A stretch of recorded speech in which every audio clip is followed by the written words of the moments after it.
Hello दोस्तों, welcome back to my channel once again. जो लोग पहली बार मेरे चैनल पर विजिट किए, प्लीज़ मेरे चैनल को आप लोग सब्सक्राइब कर दीजिएगा। इस वीडियो में चर्चा कर रहे हैं जेएम फाइनेंस लिमिटेड के बारे में। 1 डे के टाइम फ्रेम मैंने यहाँ पर चार्ट लगा रखा। सबसे पहले आप यहाँ पर लेवल्स को एनालिसिस करने की कोशिश करिएगा, क्योंकि अभी जिस लेवल्स पे ये ट्रेड करता हुआ दिख रहा है, ये इसके लिए बहुत ही क्रूशियल लेवल्स है। तो आप सोच समझ के इसके अंदर काम करिएगा। फ्रेश एंट्री भी सोच समझ के करिएगा। जल्दबाजी में आपको यहाँ पे एंट्री नहीं बनाना है। मैं ऐसा क्यों बोल रहा हूँ, तो सारी चीज़ों को लेकर चर्चा करेंगे। अगर हम लोग बात करें गिरावट के पीछे का रीज़न, तो इस पर भी हम लोग चर्चा करेंगे। अगर मैं बात करूं यहाँ पर, तो यहाँ पर लेवल्स को आप आइडेंटिफाई करने की कोशिश करिएगा।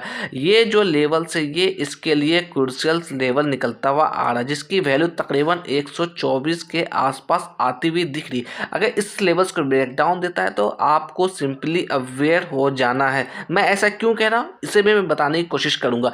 सबसे पहले अगर मैं बात करूँ इस स्टॉक्स के अंदर, तो ये जो आप लेवल्स देख रहे हैं, ये इसका ऑल टाइम हाई नजर आता हुआ दिख रहा है, जिसकी वैल्यू तकरीबन 170 के आसपास आती हुई दिख रही है। इसने इस लेवल्स को टच किया था अक्टूबर 2024 के अंदर। अगर हम लोग बात करें अभी इस यहाँ से इस प्राइस के अंदर, तो तकरीबन 28% की डिस्काउंटेड प्राइस पे ये अभी ट्रेड करता हुआ दिख रहा है। कुछ चीज़ों को और हम लोग चर्चा करें इसके अंदर, तो ये स्टॉक्स अपने 50 डे मूविंग एवरेज के नीचे ट्रेड करता हुआ दिख रहा है। अगर 50 डे मूविंग एवरेज की वैल्यू की बात करें, इसकी वैल्यू तकरीबन 132 आती हुई दिख रही है। अगर हम लोग बात करें इसके अंदर, ये जो आप लेवल्स देख रहे हैं जहां से इसने इस ब्रेकआउट दिया था, यानी कि 124 के ब्रेकआउट को लेवल्स को तोड़ा था, इसकी जो डेट निकलती हुई आ रही है तकरीबन अगस्त 2024 की ये डेट है। तो अगर हम लोग बात करें अगस्त से लेकर ये जो हाई बनाया था, अक्टूबर में इसने हाई बनाया, उसके बाद वापस से इसके अंदर गिरावट हमें देखने को मिली। अगर ट्रेंड को यहाँ पर हम लोग फॉलो करने की कोशिश करें, तो कहीं ना कहीं डाउन साइड का ट्रेंड नजर आता हुआ दिख रहा है। अगर हम लोग बात करें जहां बाजार के अंदर कल के अंदर गिरावट देखने को मिली थी, आज वहीं पर इसके अंदर कहीं ना कहीं हल्की फुल्की रिकवरी भी देखने को मिली। तकरीबन 2.5% की तेजी से स्टॉक्स के अंदर बॉटम से देखने को मिली। तो क्या इस तेजी में हमें बाय करना चाहिए? तो मेरे हिसाब से सिंपली थोड़ा वेट कर लेना चाहिए, क्योंकि ये कहीं ना कहीं आपके लिए ट्रैप भी हो सकता है। क्यों हो सकता है? क्योंकि इसका एक इंपॉर्टेंट डेट है 28 जनवरी 2025। मैं ऐसा क्यों बोल रहा हूँ? क्योंकि इस दिन इसका रिजल्ट अनाउंस होने वाला है। अगर रिजल्ट इसके फेवर में आया, तो तब ये कहीं ना कहीं अपसाइड का आपको मूवमेंट दिखा सकता है। अदरवाइज अभी मुझे जहां तक लगता है, एक साइडवेज में ये काम करता हुआ दिख सकता है, क्योंकि अभी रिजल्ट को आने में समय है। अगर मैं चार्ट को थोड़ा जूम इन कर दूं, मैं क्यों आपको ये लेवल्स बता रहा हूँ, क्रूशियल लेवल्स हो सकता है, तो यहाँ पर आप देखने की कोशिश करिएगा। ये जो लेवल्स देख रहे हैं, ये है आपका साल 2020 का लेवल्स। ये है साल 2020, फरवरी 2020 की बात है। तो ठीक उसी लेवल्स के आसपास ट्रेड करता हुआ दिख रहा है। हम लोग समय में और थोड़ा पीछे चलते हैं। मैं थोड़ा सा चार्ट को जूम इन कर देता हूँ, तो 1 डे की जगह पर मैं 1 वीक आपको कर देता हूँ, ताकि आप क्लियरली इसको आइडेंटिफाई कर पाएंगे। तो यहाँ पर आप देखिएगा, ये आपके सामने नजर आ गया है। ये देखिए कि मैं क्यों बार बार बोल रहा हूँ कि अपने क्रूशियल लेवल्स के पास ट्रेड करता हुआ दिख रहा है। ये जो आप कैंडल देख रहे हैं, ये साल 2018 का कैंडल है।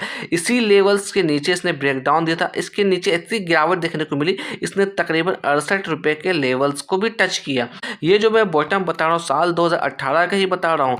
मैं 2019 और 2020 के लेवल्स को छोड़ के चल रहा हूँ, क्योंकि यहाँ पर सारे स्टॉक प्राइस में गिरावट हमें देखने को मिली थी ड्यू टू कोविड। तो 2018 में इसने 68 के बॉटम को टच किया था। उसके बाद धीरे धीरे इसके अंदर रिकवरी देखने को मिली। तो ठीक इसी लेवल्स के पास ये ट्रेड करता हुआ दिख रहा है। इसलिए मैं बोल रहा हूँ, आप थोड़ा अवेयर होकर काम करिए, और इसकी रिजल्ट भी आने वाली है, जैसा मैंने आपको बता दिया। तो सोच समझ के काम करिएगा, जल्दबाजी में यहाँ बाय नहीं करना। मैं किसी भी तरह का बाय सेल का यहाँ पर रिकमेंडेशन नहीं दे रहा हूँ। अगर 124 के लेवल्स को ब्रेकडाउन देता है, तो फिर कहीं ना कहीं स्टॉक्स के लिए जो इंपॉर्टेंस लेवल्स निकलता हुआ वो 108 रुपए का लेवल्स आता हुआ दिख रहा है। अगर यहाँ से हम लोग बात करें, कोई यहाँ पर बाय भी करते हैं, तो कहीं ना कहीं ये थोड़ा रिस्की बाय हो सकता है। मैं ऐसा क्यों बोल रहा हूँ? क्योंकि ये ठीक अपने सपोर्ट लेवल्स के आसपास ट्रेड करता हुआ दिख रहा है। अगर सपोर्ट में भी डाउन साइड में टूटता है, तो फिर आपका रिस्क बहुत बड़ा हो सकता है। अगर ये अपसाइड का मूव देता है, तो वेल एंड गुड है, तब कहीं ना कहीं आपका बाइंग आपके फेवर में हो सकता है। अगर मैं कुछ और चीजों को लेकर चर्चा करूँ जेएम फाइनेंशियल लिमिटेड के अंदर, तो पिछले 6 महीने से रिटर्न्स की बात करें, तो तकरीबन 26% का रिटर्न्स यहाँ पर देखने को मिल रहा है। पिछले 3 महीने से बात करें, लगभग 13.5% की गिरावट है।